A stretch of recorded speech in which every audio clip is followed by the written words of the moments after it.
Okay, so tonight, my name is Kimberly Foster. I'm the founder and editor for Harriet, and I am so happy and thrilled to be joined tonight by Tonya Ladipo. She is a counselor and a mental health specialist, and I'm really excited to talk today about shattering the Superwoman myth. Black women are so we have so much heaped upon our shoulders. We're expected to be strong. We're expected to be not unfeeling, and that can be absolutely destructive to our mental and emotional well-being. So thank you so much for joining, Tanya. Thank you for having me, Kimberly. I'm so excited to be here and talking about something so near and dear to my heart for all the reasons that you just said. We do so much for so many people at so many different times in our lives that we are left out. So I'm really glad that we're having the discussion tonight. Yeah, so before we get started, could you tell me a little bit about your work and your field of expertise? Sure. So my name's Tonya Ladipo. I'm the owner and founder of the Ladipo Group. And we are a counseling and consulting practice in Philadelphia, and we work specifically with Black women trying to help them have healthier lives. So having the lives that they want, the relationships that they want, and really to kind of find themselves so that they can keep giving to others. So I started it in 2004, and the reason I started it is because I saw that there were a lot of great therapists providing great services, and they were Caucasian therapists, and the people taking advantage of the services were Caucasians. And I thought, but if this is such a healing way to really improve your life, why aren't we taking advantage of it? And so I really decided, you know what, I'm a Black therapist. I believe in therapy. I'm going to give a great service to my community. And so since then, I've grown it. There's other people who work with me. And really our mission is to cultivate healing relationships within the Black communities, that we deserve goodness and that we need to be in control of kind of making that goodness for us. And my gift and our ability is how do we help people do that internally with their emotional health. Right. I absolutely agree. I am a huge proponent of therapy. I absolutely believe that therapy changed my life. I went into a very deep depression years ago, and finding a Black woman therapist, a culturally competent therapist, was so essential in me getting the help that I really needed. And it absolutely changed the course of my life. So I can say that I deeply appreciate the work that you do and your commitment to creating change. Yeah. Thank you. And thank you, Kimberly. You just said something that I really appreciate, that you've been in therapy and that you were honest about being in therapy. And it's something, in our community, we don't talk about having been in therapy or going to therapy and thinking you've got to be crazy to go to therapy. And that's not true. That we have depression, we have anxiety, we have trouble in our relationships, and that getting that outside help with somebody who really understands us can, like you said, it can be life-changing. Absolutely. So let's go ahead and get right into what is the Superwoman myth? Yes. So for me, the Superwoman myth is the idea that women can do absolutely everything for everyone at the same time. It's this idea of a woman who is completely selfless. There is nothing to her except to serve everybody else. And I think it's a myth that we have been taught for generations after generations. I think especially for Black women, it is something that was given to us many generations ago. You think about slavery, you think about how we had to take care of other people's children. We didn't take care of our own children because we had to take care of other people's children, and we never got to take care of ourselves. And I think that honestly, there's a legacy that has been passed down from generation to generation, from our grandmothers to our mothers to ourselves and to our daughters. And really the impact it has on us is so great that we're beaten down, we're depressed, we're overwhelmed, we're resentful. But we might do it while looking good. We might have a smile on our face. We might have makeup on. We might, be dressed nicely. We might have successful careers. But there's this way that it's really damaging to us because it really puts a lot of burden on us to never do for ourselves, but always do for others. Have you had any experience with feeling this way in your own life or in the women around you? Definitely. I'm yes to all of that. So yes to my mother and watching my mother do for her husband and for me, and while she was working full time and also going to school at night, and never making time for herself. And so I certainly, I think, internalized that. Just watching it growing up, my mother never said, take care of everybody but yourself. Right. She, like most mothers, would say, I want you to be happy, Tanya. But watching her take care of everybody but herself was a lesson that I internalized. And I did the same. You know, that my vivid memory, a kind of a consequence, was that at the age of about 23, I had my hair fall out. I had a big bald spot in the back of my head, like that big, simply from the stress of trying to take care of work and going to school and trying to do everything except for take care of myself. I wasn't paying attention to my own physical needs, but I was doing what I thought a woman would do. I was working 10, 12-hour days on a regular basis. I wasn't eating healthy foods. I wasn't doing much after work except going to sleep. And so I really was kind of caught up in this. To be a successful adult Black woman, I have to constantly be stressed out, and I have to constantly do for other people, and I am not even on my own priority list. Right. And so it took years, you know, I'm not 22 anymore. It took me years to realize this way of life doesn't work for me. I don't like it. And my grandmother and my mother both made a lot of sacrifices so that I don't have to live this way. Yeah. And so, go ahead. Yeah, I was going to say that what you just said really resonated with me, because I feel like this facade of being a superwoman really came crashing down for me when I was in my early 20s. My dad died when I was 19, but I didn't really take time to think about through it and really grieve until I was about 21. Mm-hmm. So, because I just thought, you know, you keep calm and carry on. And I was in college, and I knew that I was fulfilling the dreams of so many people around me, and I just wanted to make them proud, and I wanted to make myself proud. And so I really suppressed those feelings, right? But it's okay to be human. Yes. It's okay to be emotional. And I do think that I was mirroring the women in my life around me. You know, I've never seen my mother cry, I don't think. Nope, I've never seen my mom cry. But she's definitely been through a lot and endured some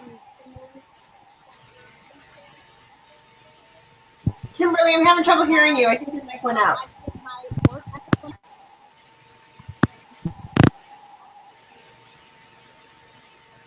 Can you hear me? I can hear you. There you go. Thank you. Okay. I think my internet just kind of did something weird. You versed for a second? Yeah, so I was just going to say that I do think that the standard for just suppressing those emotions and moving forward, I was absolutely emulating the women in my life. But finally, when I was about 21, I had basically a nervous breakdown. I dropped out of school. I was living with my mom, and I was basically forced into therapy, right? I didn't know anything about it. I didn't really believe in it. But talking to somebody, working through it, really, really helped me. So I was going to ask you, work a lot with Black women. Do you think that we suffer more from trying to suppress our emotions, or just trying to please everybody, or try to carry the burdens of the world on our shoulders? Yes, I do think that women in general have a lot of burdens and a lot of caring for others. But I think Black women specifically, what makes, I think, our struggle unique is twofold. One, it's the legacy of slavery, and then it's modern day, the stereotype of being a strong Black woman and what it means to be a strong Black woman.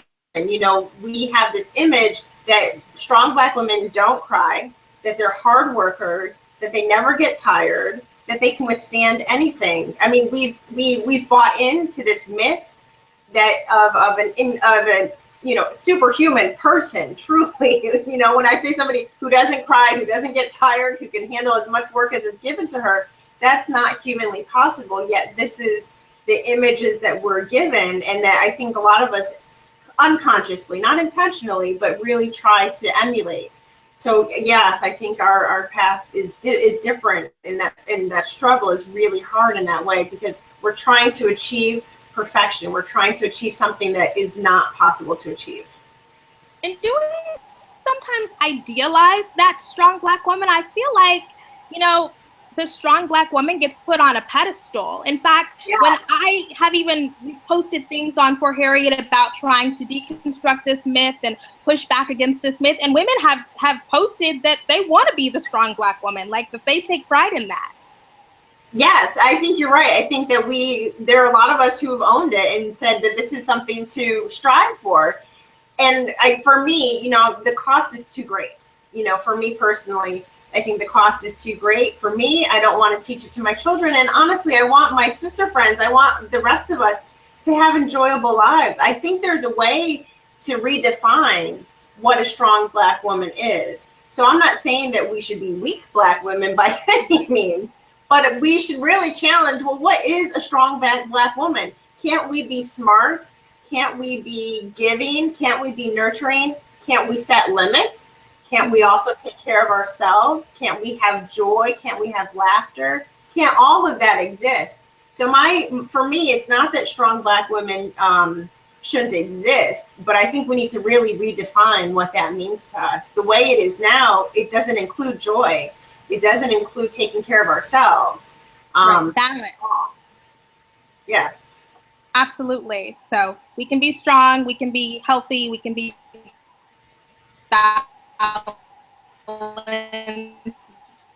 we can be joyful. Yeah. I love that. Since tagline into the Superwoman syndrome. I'm sorry, say that again, Kimberly. How can we recognize if we're falling into the Superwoman syndrome, if we are feeding into that myth? Yes. Well, I think there's a couple of ways. First, you can look at your body, we can look at our heart, and we can look at our relationships. So for our body, if we're finding ourselves dealing with anxiety and depression, I think those are two key factors that kind of contribute to the Superwoman syndrome. So depression, feeling low all the time, feeling unmotivated, feeling stuck, and then anxiety, the constant running of your mind, always having 1,001 things going through your mind, not being able to turn off your mind, constant worry. I think those are some indicators that you're part of this syndrome. And then also when you think about, I said your heart, thinking about your own emotions, how are you feeling in this world doing all the things you do? Are you feeling joyful and satisfied and fulfilled? Or are you feeling angry and resentful and not satisfied? Perhaps your life looks really good, but you're not really satisfied with it. I think those are some key indicators that you might be, dealing with the Superwoman syndrome. And then the last point, I think, is when you look at your relationships.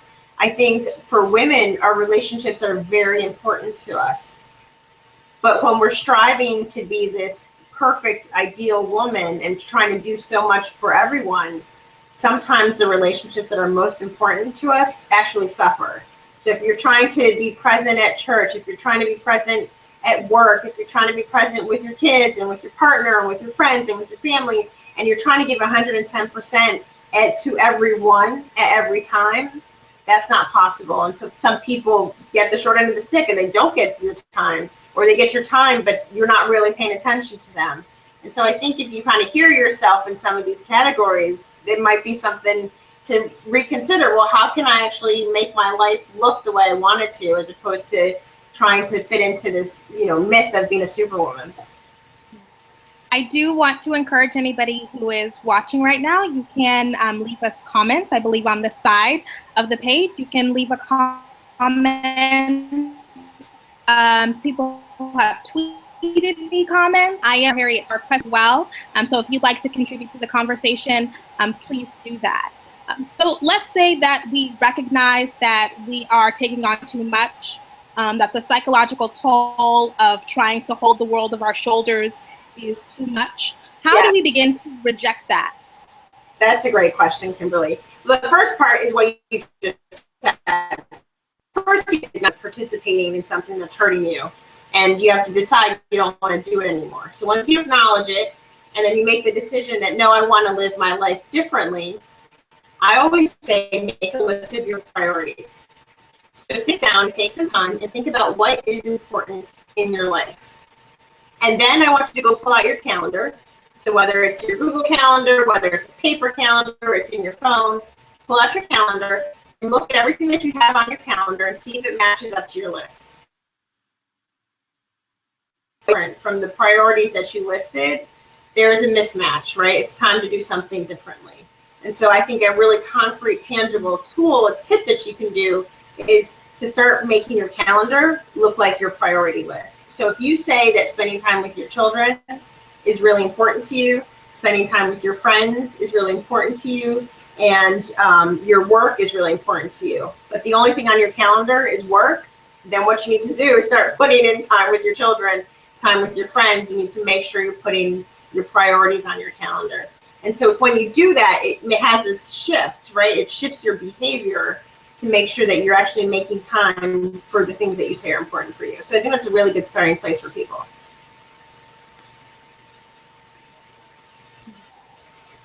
So Tonya Folian, I'm butchered important and I hate to get them wrong, but she made a really interesting point on her Twitter account, and just the cultural and systemic that prevent us from seeking help. So what can we do to overcome those barriers? What can we do to get help where we are? Yes, that's a really good point. So I think there is a lot of stigma, and there are the barriers. There's the barriers of finances, and the stigma, I think, is a huge barrier too.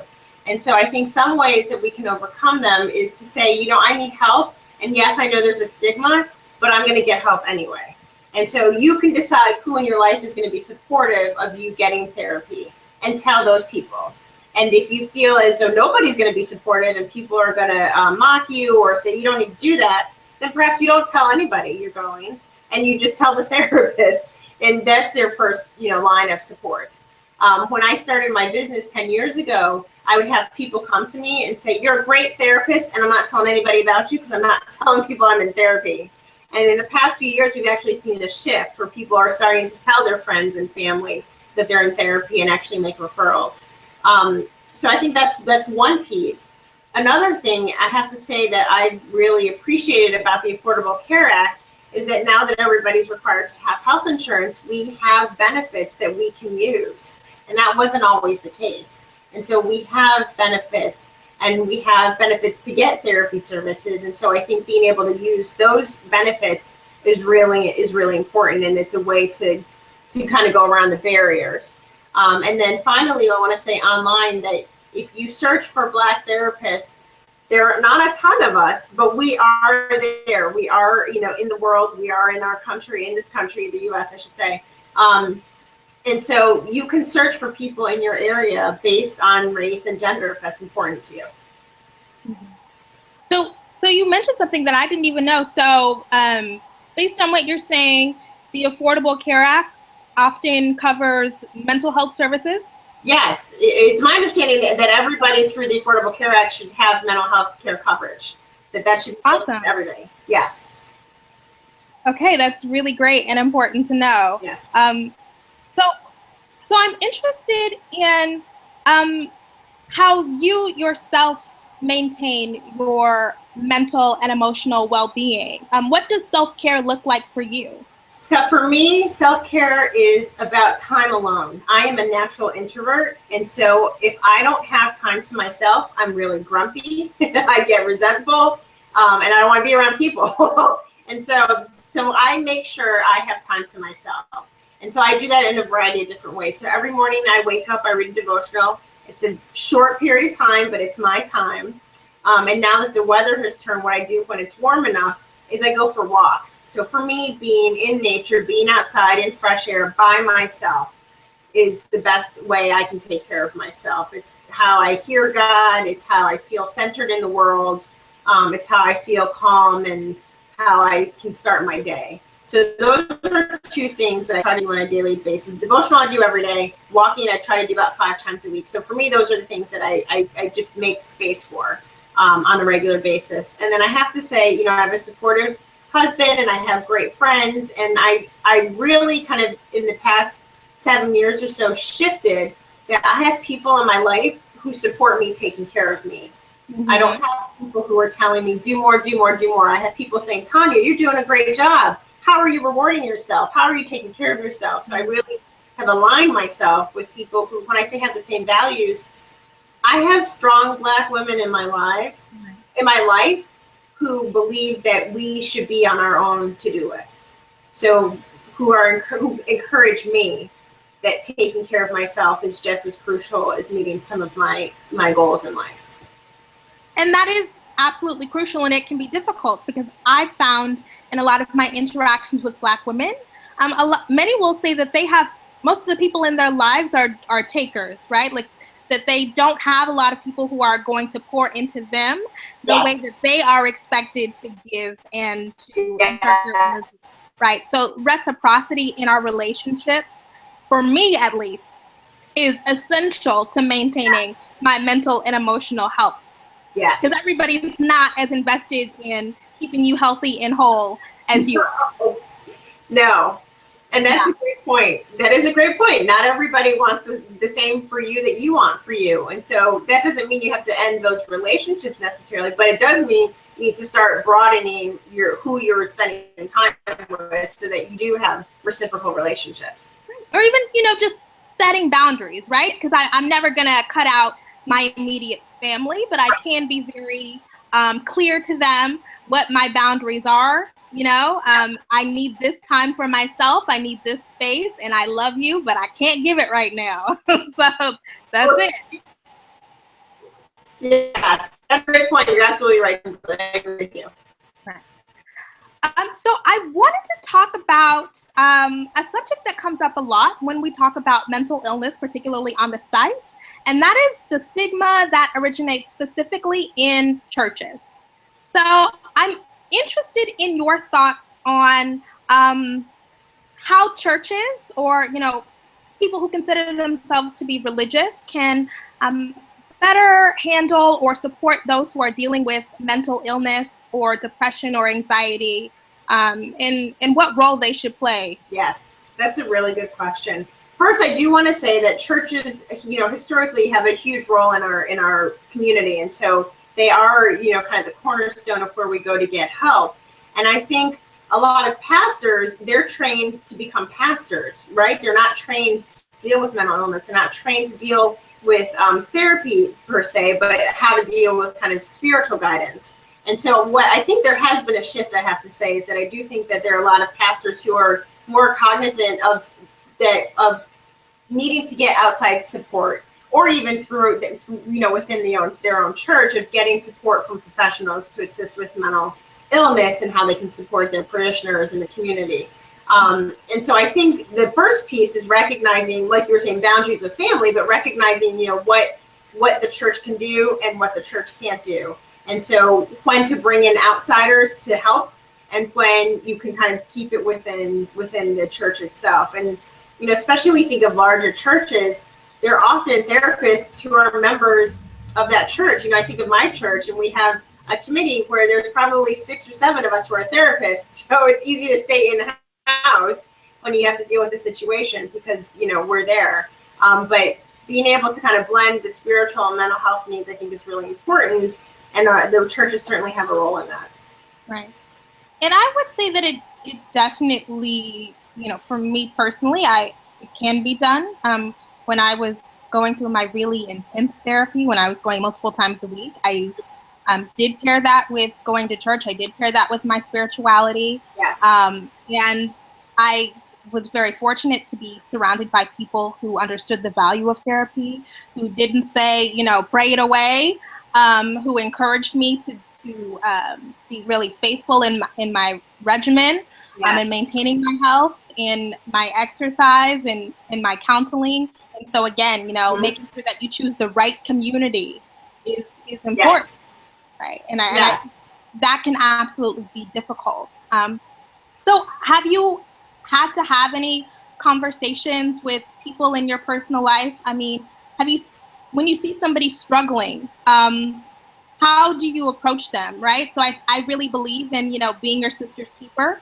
So when you see somebody that you think is struggling with depression or mental illness or anxiety, how can we approach them or help them in a way that is not too invasive? That's a really great question. I think it's an important point, because if we care about our friends, we care about people in our lives, right, we want to be able to support them. And so I think it's about being honest. And I want to distinguish between being honest and being brutally honest. So brutally honest usually is about the brutality and how you deliver a message. But being honest, you do with kindness, you do with care, you do with concern. And so you really are honest about what you see. You could say, I've watched you in the past month or so, and you don't seem like yourself. You used to, be full of life, and now you never want to go out. You seem to have a hard time getting out of bed, and I'm really, really worried about you. How can I help? I think that's a really kind way to say, look, something's wrong, and we need to figure out a way to help you be okay, because you're not okay now. Have you had any experiences with that, or what type of feedback have you gotten personally when you've tried to intervene in that way? I have to say, whenever I've done it personally, people appreciate it. And I'll say vice versa for me too. But when I've done it for friends, they appreciate that I care enough to come to them to say that I love you and I can see you're struggling in life and that you're not okay. So they've been very receptive to it, very receptive to it. And on the flip side, when I've had friends come to me and say, Tanya, what's wrong? You're not acting like yourself. You don't seem like you're okay. What are you going through? I appreciate it too. It shows me that they want to pay attention to me, and it's what you were talking about earlier, Kimberly. It's a reciprocal relationship. It's not just take, but that they're paying attention to me and that they care when I'm not okay. So I think when it's done with love and concern, that it can most of the time be well received. Now, I do recognize there are times when people are not receiving it well, when they get angry about it. So it's not as though everybody will receive it well. And this is my personal belief, but if you kind of take the mindset that we're a sister's keeper and that you have some responsibility to your relationships, then I think even if you aren't going to get the best response, don't you want to be able to say, I'm trying to help my friend, as opposed to just watching her spiral downward? She might be angry with me, but I'm going to be one of the friends that's going to say, you are not okay. I'm not going to watch you hurt yourself and just stand by and watch that happen. That's not acceptable for me. Absolutely. So I know that whenever people have intervened that way in my life, I've been very, very grateful. Mm-hmm. Even though it can be awkward and uncomfortable when you're still trying to figure it out, completely ready to come to terms with it. But those interventions, like I said, have saved my life. So I'm all for it. So Samantha Ivory asked a question.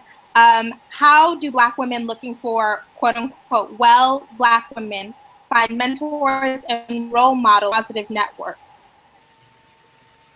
That's a great question. I think you first want to look at the circles you're already in.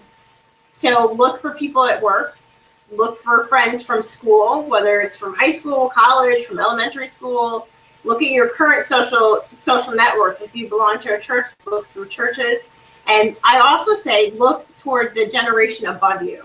So look toward parents, aunts, mothers, godmothers, grandmothers, cousins that you have for yourself, but also that your friends might have. And so if you kind of cast that wide net of people and you're not finding the kind of people you want to connect with, then it's time to do something different. And so what I would do is look in your life and see who has a life that you like from the outside. And I say it that way because you never know what's really going on for somebody, right? Until you talk to them and they tell you. But see who you, and it might be a neighbor, it might be somebody you don't know very well, but you think they seem happy. They seem to have the kind of life that I would enjoy. And then I would say, try to develop a relationship with them. And then you get into a different network where you can start exploring their relationships and the way people they know.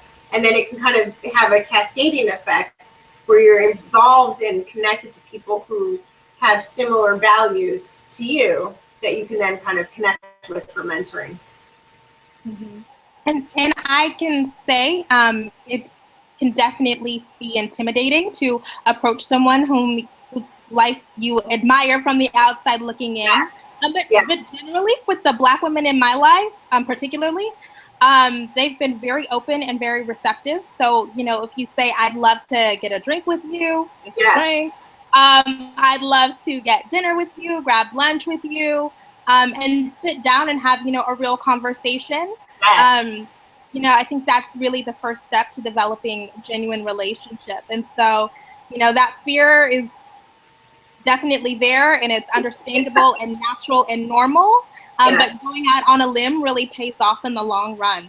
Yes, I agree. You know, and I have to say, one of my closest friends now, I met her because a few years ago, she emailed me out of the blue, said, I've heard about you and I want to know who you are. Can we meet for coffee? And we're really close friends now. And on the flip side, a few months ago, there's a woman who I thought, she's doing great things. I want to know who she is. And I did the same thing. I said, I want to know you. Can we have dinner together? And we had dinner and we really hit it off. And so, yes, I agree about taking the risk so that you can really kind of grow your networks. Right. And, you know, the risk thing is actually another thing that I, you know, worked through in therapy. My therapist always used to tell me, the risk, you know, you aren't going to get a great reward without taking a risk, right? So, you know, move through the anxiety, you know, talk yourself up to it and take the leap, you know, if the reward is that important to you. Right. And I always say be courageous. So that doesn't mean you have to be fearless. Be scared and do it anyway. Right. Absolutely. So I'm interested in how you deal with patients in your practice who are skeptical of therapy. I assume that you get people who come to you who maybe are not convinced of the benefits of working through it, of talking it out. And so, you know, how do you deal with that? I actually just had a session with somebody yesterday who I saw several years ago. She moved out of state and she just came back for a short period of time. So we had a check session and she was one of those people. It was not work for her, you know, very, very skeptical. And my goodness, she kind of got hooked. She was so invested into it. And so I think what tends to happen is people are scared and people are skeptical. And then they come and they meet one of our therapists and they see, oh, you're just a person. You know, when they get a chance to come into the office and see it's not as scary as they have built up into their mind, it helps helps them exhale and relieve some of the anxiety. And once they realize, like, okay, you're just a real person, this is a conversation. So therapy is about talking, and then you're going to give me suggestions to make my life easier. That sounds pretty appealing to me. And so I think once people get in the door, it's easier for them to buy into the process of therapy. So yes, we have plenty of people who come to us saying, I'm not sure this is going to work. Or people who call us, but then don't come to the appointment. Excuse me. But like I said, once they're in the room with us, they see it's not so scary. And that's usually, I think, what hooks them. Really, when they see I'm meeting with another Black woman who knows what it's like to be Black in America, who seems like she's got joy in her life, maybe she can help me. Yeah. I will say as a patient, on the patient side, I think getting there for me was the toughest part. So yeah. I remember pushing back my first appointment and, you know, just having random things come up. But when I was finally there and experienced the catharsis of talking through things and saying out loud things that I've been feeling for years that I had never had an opportunity to talk about before,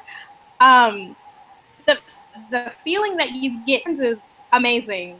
It is. You know, it's like even if you're, you know, boohoo crying, right? It feels really good to have it out and to have somebody say to you your feelings are valid, right? And who's really there to help you find a solution. So and to say you're not crazy for feeling this way. Right. All feelings are normal for the situation you're going through. Mm-hmm. So I was wondering if you do any like joint therapy sessions. So, you know, I've been in therapy. I hope my mom doesn't mind me putting her business out here, but it's too late. I've been in therapy with my mom, right? And no, she'll be fine. She knows. And so, you know, it was really important for us to have an objective third party.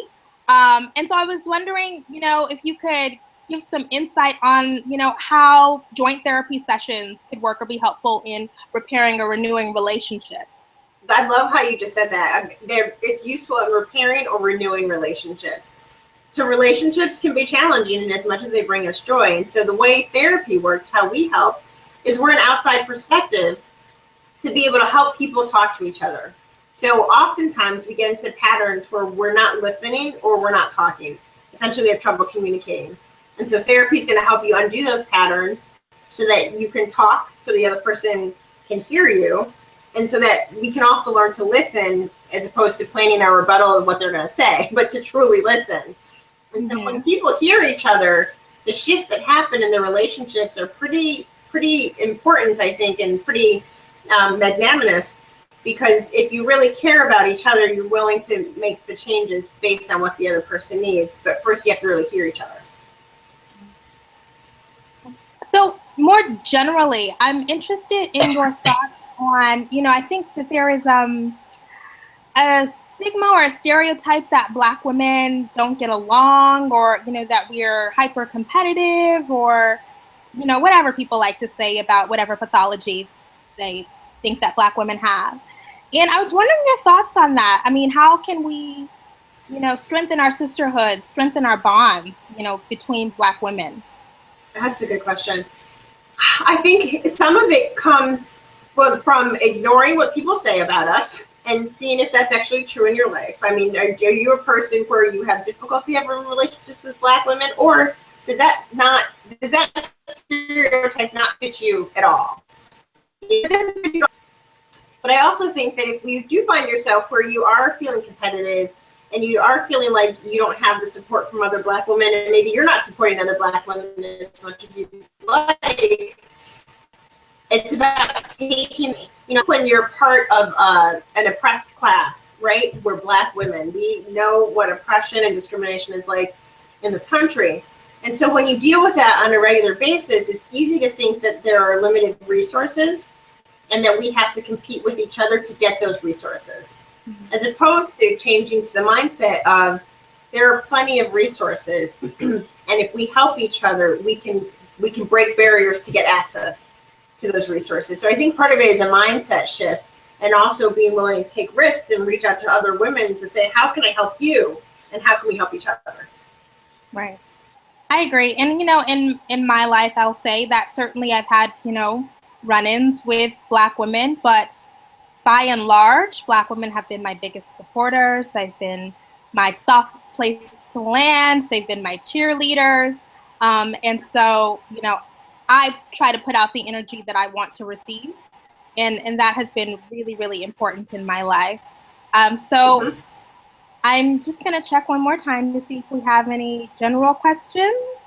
I don't see any. So I think that we can go ahead and wrap up. Do you have any, you know, final thoughts or thoughts on how Black women can break free from really the destructive bonds of being boxed into this role of strong Black woman or superwoman? Yes, I really think it's about redefining what a strong Black woman is. And so I would love, you know, for us to have more conversations about this. Kimberly, I appreciate the forum that you've offered, because I think when we do this, we can start redefining it for ourselves. And so I think personally, to take some time and rethink, what does it mean to be strong? Not just what have you been taught about being strong, but what does it really mean to be a strong Black woman? And how do you want that for yourself? And then you need to think about what changes you're going to make to actually achieve the new strong Black woman that you are, not the definition that's been given to us. So I think if we're really ready to shatter the Superwoman myth, to take off the capes, to say that we are human and that we are not striving for perfection, but we're striving for joy and we're striving for connection. That if we can do that for ourselves and each other, we'll be in a much better place. Okay. All right. So, I absolutely agree. I think that it's so important to reimagine what is possible. And one of the things that I so appreciate about building community, online and offline, is that through these conversations, through these discussions, we can construct new ideas about what our lives can be, what they should look like, what they can look like. And so I am so thankful to you for lending your voice and lending your expertise to this conversation. This is a dialogue that we absolutely have to have, and I hope that we can continue it.